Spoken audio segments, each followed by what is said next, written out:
Alright, you savages, welcome along to Hellmouth Hotline. I am your host, Rodney Stewart. As all Fridays go, we do a horror movie on the channel, and we're working our way through the Conjuring universe movies, and we've got to the Curse of La Llorona.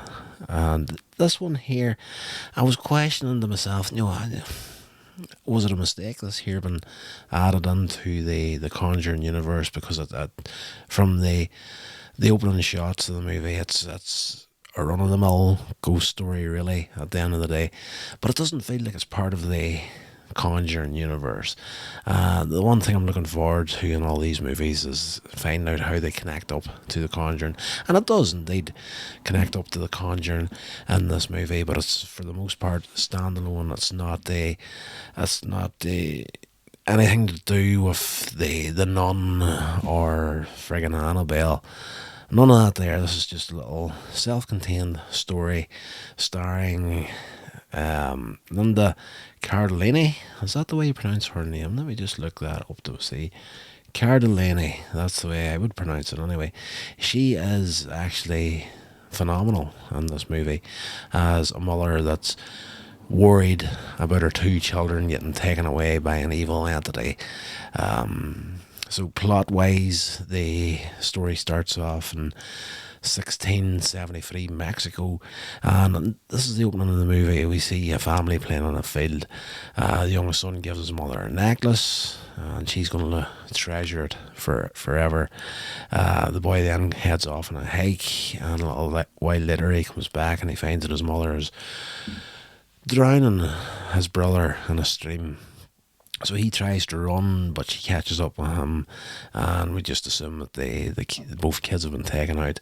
So then the main part of the story takes place 300 years later in 1973, LA, and a recently widowed caseworker, Anna, investigates the truancy of one of her clients, Patricia Alvarez's two children. Her dearly departed husband was a policeman, and she looks after her job as the welfare of kids, essentially. So these two kids have not been to school, and she heads off out to the Alvarez's house to check up on the kids.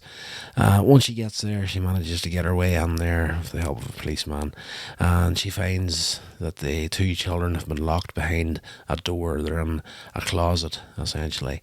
The mother, Patricia, attacks her and is taken away by the police.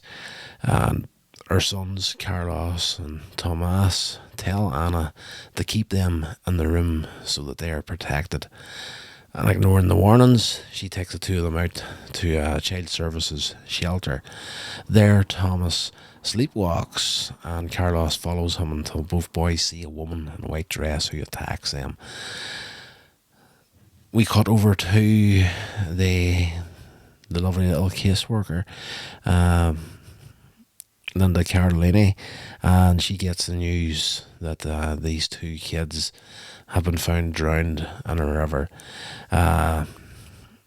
She brings her own two children with her. It's late at night. She's going only to keep an eye on them. Chris and Sam are the two kids. They stay in the car while she investigates.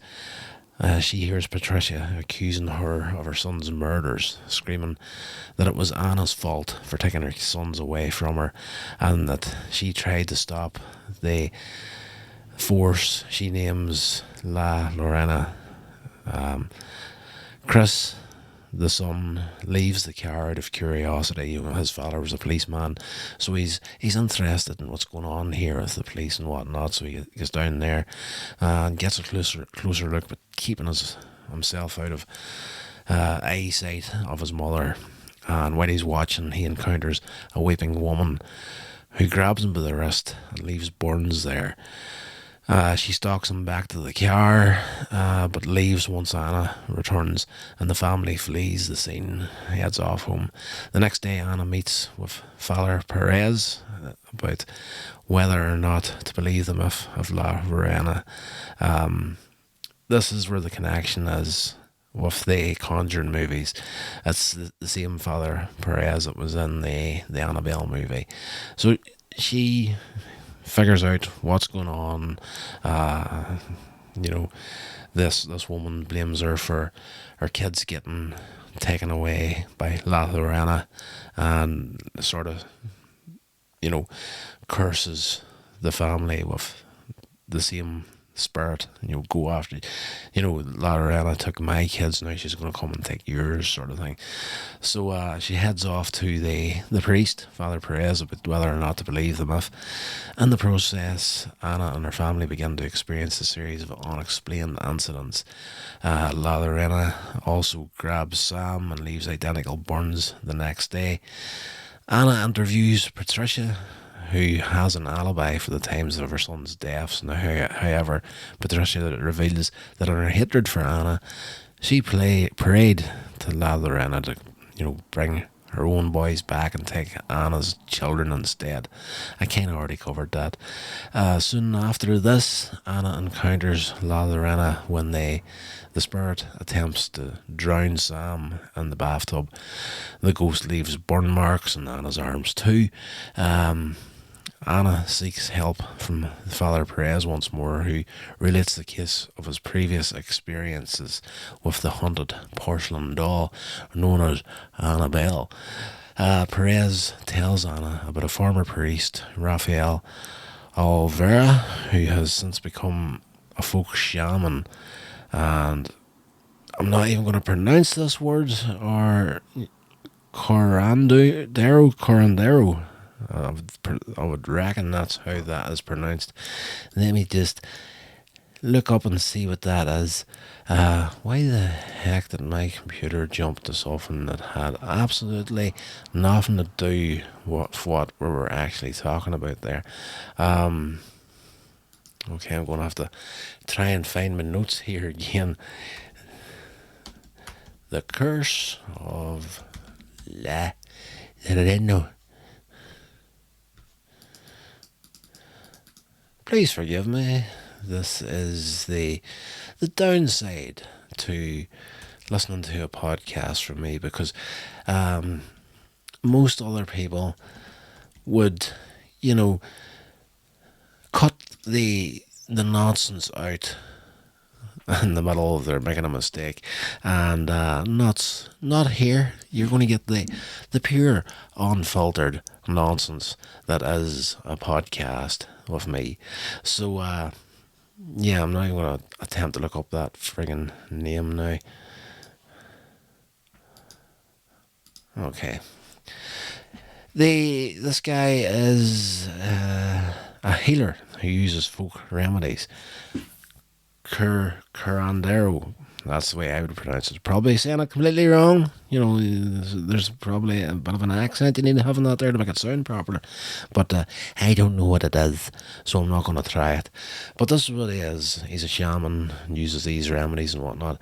Perez tells him he might be able to help them. So Raphael arrives at Anna's house, setting up items for protection, and in the night, La Llorona repeatedly attacks them and attempts to drown Anna and Sam in the pool.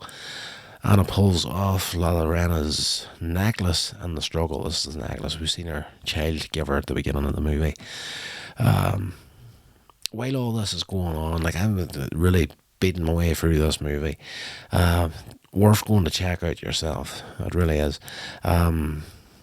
While this is all going on, this spirit is constantly attacking this guy with all his little remedies, is managing to hold her back for the better part, but at the same time, it's only a matter of time before the spirit gets to the best of them. That's the way it seems at this point.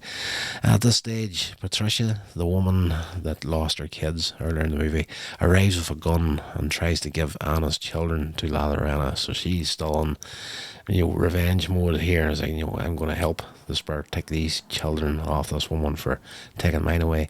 The two kids, Sam and Chris, flee. Patricia, realising that she can't let another mother feel the same pain she felt, or bring her children back to life, none of this is going to happen. She comes to her senses and releases Anna. She's been holding her back from helping her kids, allowing her to go up the stairs, help these kids out there hiding, trying to keep away from the spirit. Chris delays La Llorona by showing her the necklace. This is one of the kids, Chris. And the spirit of La Llorona, she briefly assumes her normal human appearance, and she kind of goes to caress Chris, Chris. Yeah, she becomes not the evil spirit look that she has on her, but she sort of goes back to her beautiful appearance, what she had whenever she was alive, and goes on to caress Chris as if he's one of her own kids.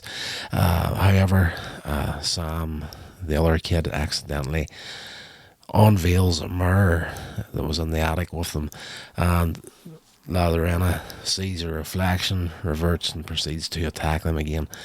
Anna then manages to stab her through the chest with the cross given by Raphael, made by a tree that grew by the river, where La Llorona drowned her children, the only witness to her crime, and the spirit is destroyed.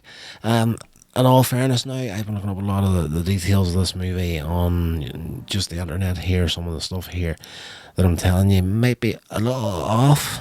It's been quite a while since I watched this movie, and I just didn't have the time to actually sit down and rewatch it again before I recorded this podcast, so forgive me if things are a little bit disjointed with this. So, Spirit's destroyed by the end of the movie, exercise, whatever way you want to say it. Anna and her children thank Raphael for his help. When he leaves, Anna looks down into a puddle of water beside the road, and that's where we kind of close off a little ominous ending to the film, as if, is the spirit gone or is the spirit not gone? We may find out in a sequel that I don't think ever came about. Not to say that it mightn't happen. Let me just have a look and see if there's anything else here as far as this goes. Critical response to this movie. Let's just look how much it made on the online here at the start. So the budget of this movie, 9 million. So they didn't throw a lot of money at this, but the box office brought back 123.2 million. So, that's a franchise people's definitely going to go out and watch. This is probably one of the weaker movies in the run, but I think that's only because it's not really a weak movie. That's unfair. It is a solid enough sort of movie, but your basic kind of, like as I said earlier on, run-of-the-mill sort of horror movie or ghost story, more or less. So that's a big payback. A budget of 9 million and they make back 123.2 million. So anything after, let's just say, when you see 9 million as the budget, I'm never sure if they're actually counting on the promotional money as well, because I have heard along the line from a few different sources that whenever a movie comes out, whatever the budget is for the film to get it made, they spend pretty much the same money again promoting the movie. So 9 million, you could add another 9 million on top of that there, so they have to make back 18 million, have I got that right? I'm just going to say 18 million. That's where they break even. You double that budget, they have to hit that to break even. Whenever you take into consideration the expense of promoting a movie. But I digress. $9 million budget, 123.2 million back. That is class, hard to beat. So as far as the critical, let's just go over the reception the movie got first of all. So it grossed 52.7 million in the United States and Canada, and 68.4 million in other territories, for a worldwide total of 123.1 million against a production budget of 9 million. Deadline Hollywood calculated the net profit of the film to be 45.6 million when factoring together all expenses and revenues. So there you go. That's where I was kind of going with the double in the budget sort of thing there.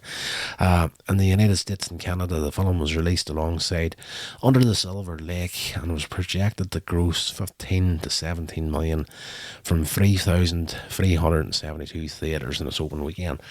It made 11.8 million on its first day, including 2.75 million from the Thursday night previews. It went on to overperform, grossing 26.5 million in its opening weekend and topping the box office. 49% of the audience was Hispanic. In its second weekend, the film fell 69.5% to 8 million, finishing third. That's it. That's not surprising to see that there. As I say, it's not that it's not a strong film, but at this point in the production of these movies within the universe of The Conjuring, you have, of course, the Conjuring movies. You've got Annabelle, and you've got The Nun. So people been excited for another figure to be brought into it, and hearing the reports from people that actually seen it in the opening weekend, big dip on the second weekend. So that's not a shock right there. This is one of these ones it's worth a watch, in my opinion. But at the same time, if I was about 3 or 4 years after finishing off all these Conjuring universe movies, and I decided, okay, let's just say Halloween's coming up some year, 5 or 6 years down the line, and I think to myself, I'm going to do a movie marathon over the Halloween week. What are we going to do? We'll do the Conjuring universe movies. This is the one that I would kind of skip over,